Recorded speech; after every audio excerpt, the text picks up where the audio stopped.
দোষারোপের রাজনীতি আমরা দেখছি যে কেউ সেনা প্রধানের দোষ দিচ্ছেন, কেউ আমাদের প্রধান উপদেষ্টা সহ বিভিন্নভাবে আমরা এটাকে আসলে মনে করি যেটা একটা ফ্যাসিবাদী অপশক্তির একটা অপকৌশল।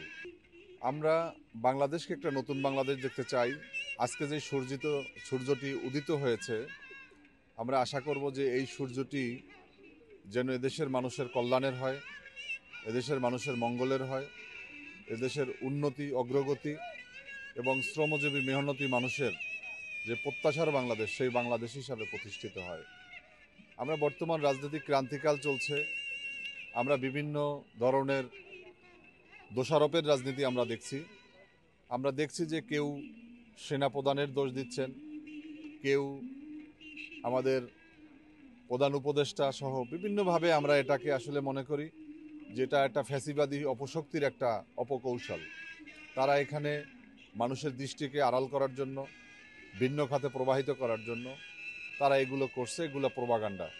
আপনারা দেখেছেন যে প্রধান উপদেষ্টা তিনি চীনে সফরে যাবেন, তার এই চীন সফরকে কেন্দ্র করে আজকে এই উত্তেজনা তৈরি করেছে ভারত এবং তাদের এদেশীয় দোসর আওয়ামী লীগ, জাতীয় পার্টি সহ সেই ফ্যাসিবাদের দোসররা তারা আজকে এই সরকারকে প্রশ্নবিদ্ধ করার জন্য, সেনাপ্রধানকে প্রশ্নবিদ্ধ করার জন্য তারা এই কাজগুলো করছে, যেটা দেশের জন্য মঙ্গল নয়, জাতির জন্য একটা অশনি সংকেত বলে আমরা মনে করি।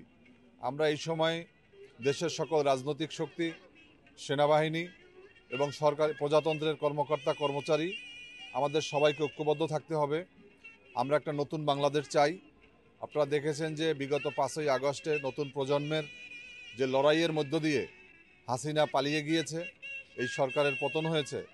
আমরা নতুন যে সরকারটি আসবে, এই সরকারটি যেন জনবান্ধব হয় এবং এদেশের মানুষের আকাঙ্ক্ষার একটা সরকার আমরা দেখতে পাই।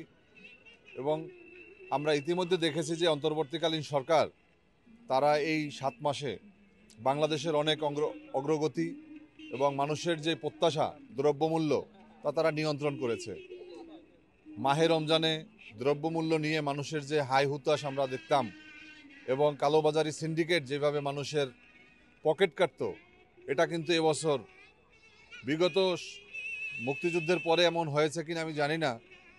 ডক্টর মোহাম্মদ ইউনূসের নেতৃত্বের সরকার তারা দ্রব্যমূল্য নিয়ন্ত্রণ করতে পেরেছে, মানুষের প্রত্যাশার প্রতিফলন ঘটিয়েছে। এবং আমরা চাই যে এমন বাংলাদেশ চাই যারা সরকারগুলো জনগণের চিন্তা করবে,